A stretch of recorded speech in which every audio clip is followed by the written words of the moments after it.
Hiyo bantu abami wozani nekhaya. Hiyo hiyo hiyo hiyo hiyo. Madagascar, raconte la légende, s'est arraché à l'ancien continent mu, baptisé par la suite Gondwana. C'était il y a 120 millions d'années.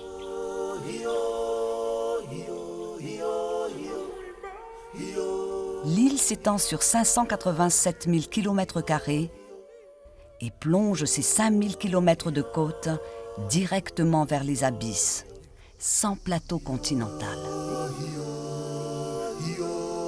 Terre de contraste et d'harmonie. La grande île offre une grande diversité de milieux naturels, allant de l'exubérance tropicale au dépouillement des zones arides. Terre multicolore. Île, continent.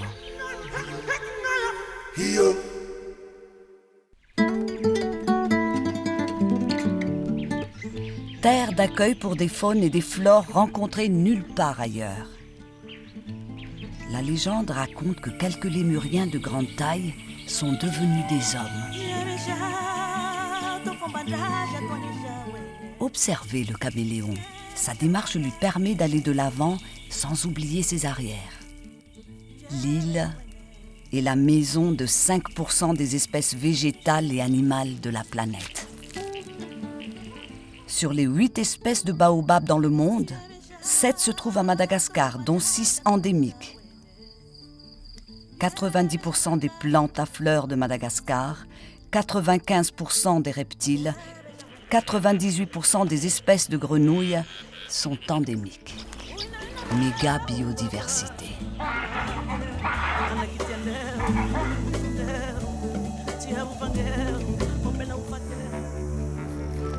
De multiples menaces pèsent sur cette terre flamboyante. Changement climatique. Surexploitation des ressources naturelles par une population très pauvre et sans alternative durable. Culture sur brûlis. Feux de brousse. Divers trafics. Chasses illicites.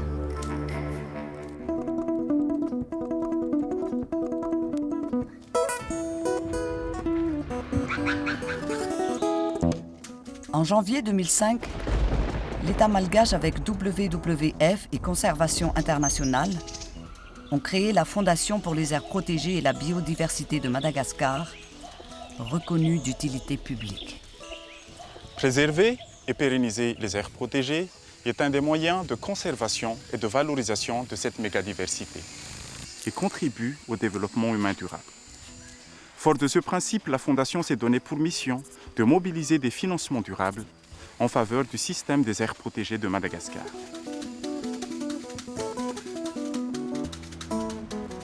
En 2012, 5 promoteurs et gestionnaires de sites bénéficient des financements de la Fondation. À part Ashit Madagascar et Peregrine Fund, la Fondation appuie aussi 9 sites de Madagascar National Parks, dont le parc national de Mashwal avec une superficie de 230 000 hectares. Wildlife Conservation Society avec le parc naturel de Makir et ses 372 470 hectares. Et 2 sites de Missouri Botanical Garden, dont le site de l'Urunzi renfermant 1659 hectares et qui est l'un des nouveaux bénéficiaires du soutien de la Fondation. L'amélioration des conditions de vie et la responsabilisation des populations garantissent une gestion durable des ressources naturelles. Dès le démarrage, la population locale et les autorités locales sont impliquées dans les activités comme la création du plan de gestion du site, le zonage et la détermination des indicateurs de suivi. Différentes formations sont aussi organisées afin de les engager dans des activités liées au tourisme. Ainsi, face à la mauvaise gestion des ressources naturelles, à la pauvreté qui gagne du terrain, à la croissance démographique galopante, chaque année, quelques 200 000 hectares de forêt disparaissent sur la Grande Île. Plusieurs espèces sont menacées d'extinction. Investir dans la Fondation pour les aires protégées est un placement à long terme. C'est un pari sur le maintien de l'intégrité de la diversité biologique de Madagascar. Nous exprimons toute notre gratitude à ceux qui ont déjà contribué à la mise en place de la Fondation. Avec votre aide, nous avons pu établir un mécanisme périn de financement des aires protégées de Madagascar.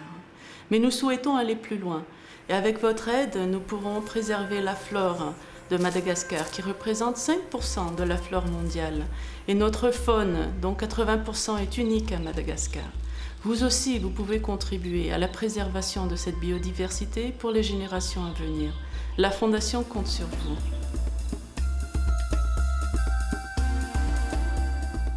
À nos enfants, nous avons le devoir de léguer la terre dans son intégrité.